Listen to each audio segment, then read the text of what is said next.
여러분 안녕하십니까? 광주 MBC 뉴스데스크입니다. 고등학생들이 교사의 컴퓨터를 해킹해 기말고사 시험지와 답안을 빼돌렸던 사건 전해드렸는데요. 경찰 수사 결과 두 학생이 중간고사 시험지도 빼냈던 것으로 확인됐습니다. 몇 달 동안이나 부정행위가 저질러지고 있었는데 학교는 이 같은 사실을 까맣게 몰랐습니다. 이다현 기자가 보도합니다. 문제지와 답안이 유출된 시험은 기말고사뿐만이 아니었습니다. 지난 4월 말에 치러진 중간고사 때는 7과목, 기말고사에선 9과목의 시험지와 답안이 고스란히 유출됐습니다. 이 학교 2학년 학생 2명은 과목별로 문제를 빼내기 위해 학교 본관 2층과 4층, 그리고 별관 2층에 흩어져 있는 교무실 3곳을 외벽 쪽 창문으로 몇 차례나 드나들었습니다. 책상에 놓인 교사의 업무용 노트북 컴퓨터에는 이중으로 비밀번호가 설정돼 있었지만 학생들은 이마저도 뚫었습니다.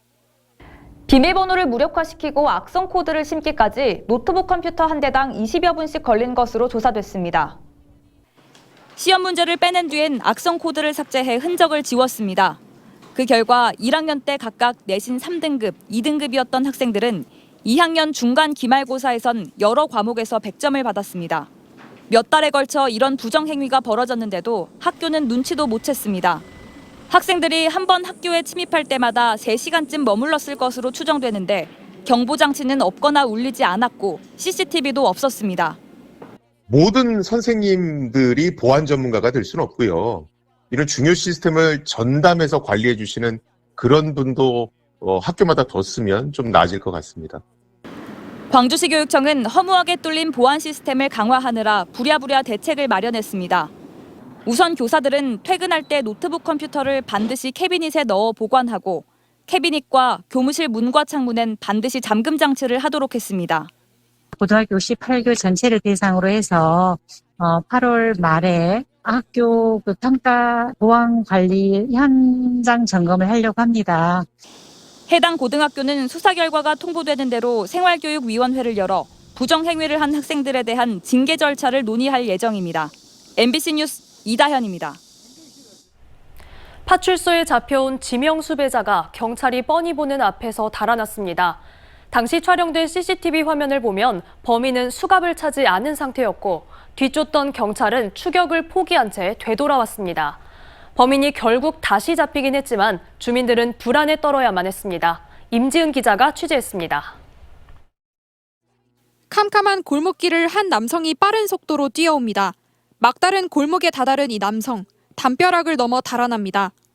뒤이어 경찰관 한 명이 이 남성의 뒤를 따라오더니 머뭇대다 쫓아가길 포기한 듯 결국 다시 돌아갑니다. 경찰관은 남성이 도주한 방향을 보고 한참을 서 있기만 합니다. 오늘 새벽 광주 한 파출소에 붙잡혀온 30대가 달아나는 사건이 발생했습니다. 이 남성은 파출소 밖에서 흡연을 하던 도중 경찰의 감시가 소홀한 틈을 타 그대로 도주했습니다. 연인과 다투던 중 여성을 폭행했다는 신고가 접수돼 파출소로 붙잡혀온 지 불과 1시간 만에 벌어진 일입니다.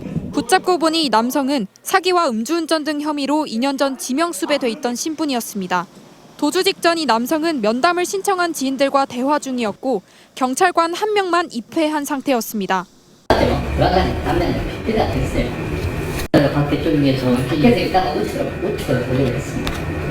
피의자를 관리하는 경찰의 대처는 미흡했습니다.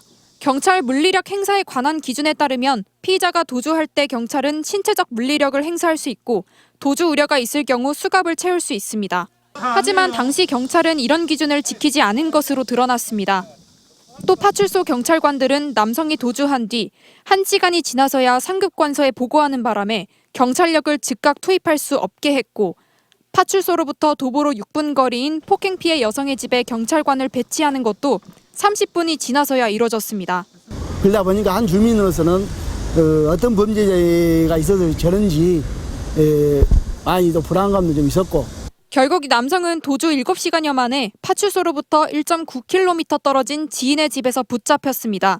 경찰은 이 남성을 폭행과 도주 등의 혐의를 적용해 구속영장을 신청하는 한편 해당 파출소 경찰관의 과실 여부를 따져 징계를 검토할 계획입니다. MBC 뉴스 임지은입니다.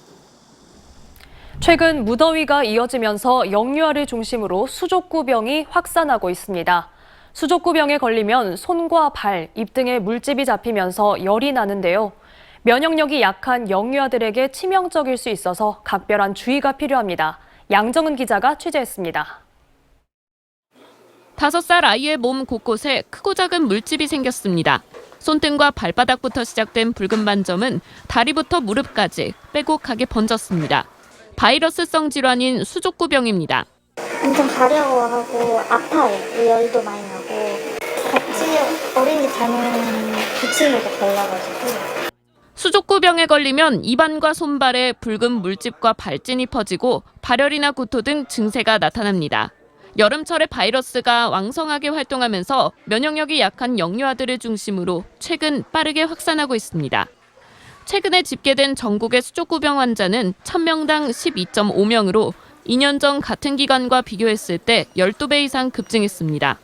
혈중에 들어가면 우리 몸의 모든 장기에 다 갈 수가 있습니다.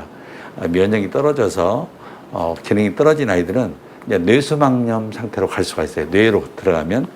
방역당국은 수족구병 예방을 위해서는 손을 자주 씻고 감염자가 발생하면 아이들의 장난감, 물건 등을 소독제로 자주 닦아달라고 당부했습니다.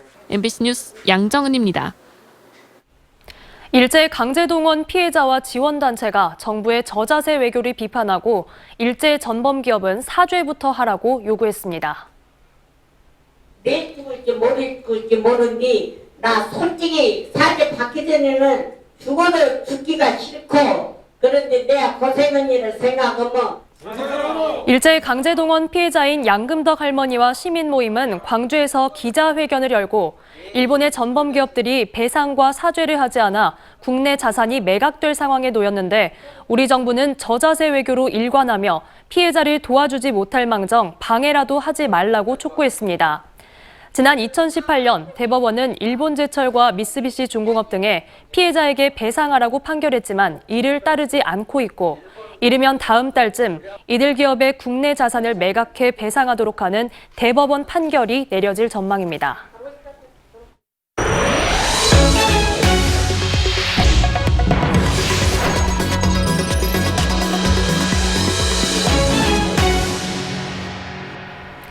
정부가 우유 가격을 정할 때 생산비를 고려하던 기존 가격 연동제를 없애기로 했는데요.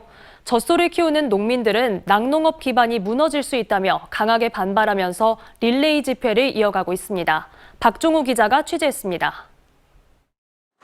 40년 가까이 젖소를 키우고 있는 임정복 씨. 새벽부터 일어나 소 먹이를 주고 우유를 짜며 힘들게 일하고 있습니다. 하지만 치솟는 사료값을 감당하지 못해 요즘 걱정이 많습니다. 한 달에 들어가는 사료값만 2,800만 원. 여기다 전기세 등을 포함하면 한 달 내내 일해도 남는 게 거의 없습니다. 사료값이 약 38% 정도 인상 요분이 있었고 조사료가 38%에서 40% 정도, 많이 오른 품목들은 45%까지. 농민들이 애써 짠 우유를 쏟아버립니다. 이유는 정부가 우유 가격을 조정하기 위해 도입하기로 한 용도별 차등 가격제 때문. 차등 가격제는 마시는 우유와 치즈나 버터 등 유제품을 만들 때 사용하는 가공 우유의 가격을 다르게 적용하는 겁니다. 마시는 우유의 경우 기존대로 리터당 1,100원 정도를 적용받지만 가공유는 800원대로 내려갑니다. 낙농가는 사료값 인상 등으로 경영난이 심각한데 우유 가격까지 내려가면 최소한의 생산비조차 건질 수 없어 낙농 기반이 무너질 것이라고 말합니다. 인건비도 엄청나게 올라가지고 현재 저희들 농가들이 마이너스 상태에서 운영을 하고 있습니다. 그래서 이걸 바로잡지 않으면 저희 낙농가는 다 죽습니다. 매년 우유와 유가공품 가격을 정하는 원유 가격 조정 시한은 다음 달 1일로 임박한 상황. 낙농단체들은 정부를 상대로 용도별 차등 가격제 도입 폐지를 계속 요구해 나가기로 했습니다. MBC 뉴스 박종호입니다. 광주의 한 자동차 검사소에서 불이 나 남성 한 명이 숨진 채로 발견됐습니다. 오늘 오전 7시 20분쯤 광주 광산구 도천동의 자동차 검사소에서 불이 나 검사소에 있던 승용차에서 남성이 불에 타 숨진 채 발견됐습니다. 불은 추가 인명피해 없이 40여 분 만에 꺼졌으며 경찰은 폭발음이 들렸다는 신고자의 진술을 토대로 정확한 경위를 조사하고 있습니다. 오늘 오전 5시 20분쯤 담양군 담양읍의 한 자동차 부품 제조 공장에서 불이 나 공장 건물 2개를 모두 태우고 6시간 만에 완전히 꺼졌습니다. 다행히 공장 가동 시간이 아니어서 인명피해는 없었지만 한때 인접지역 소방력을 총동원하는 화재 대응 2단계가 발령되기도 했습니다. 경찰과 소방당국은 정확한 피해 규모와 화재 원인을 조사하고 있습니다. 광주 전남 1일 확진자 수가 3개월여 만에 다시 5,000명대를 넘어섰습니다. 방역당국에 따르면 광주는 2,890명이, 전남은 2,637명이 코로나19 신규 확진 판정을 받았습니다. 1일 확진자가 5,000명대를 넘어선 것은 지난 4월 이후 3개월여 만입니다. 전남에선 확진자 1명이 숨져 누적 사망자가 503명으로 늘어났고 광주 전남 위중증 환자는 모두 9명으로 집계되고 있습니다. 방역당국은 오미크론 하위 변이 바이러스가 빠르게 퍼지면서 감염자가 늘고 있는 것으로 보고 백신 4차 예방접종을 당부하고 있습니다. 민간공원 특례 사업지 가운데 하나인 중앙공원 1지구 사업자가 풍암호수 수질 개선안에 대해 주민들에게 설명했습니다. 광주시에 따르면 공원 추진 사업자는 현재 6급수 수준인 풍암호수의 수심을 낮춘 뒤 지하수 등으로 수량을 확보해 수질을 3급수로 끌어올린다는 계획입니다. 풍암호는 계절마다 차이는 있지만 5급수에서 6급수 상태로 유지되고 있으며 악취와 여름철 녹조로 주민 불편이 잇따르고 있습니다.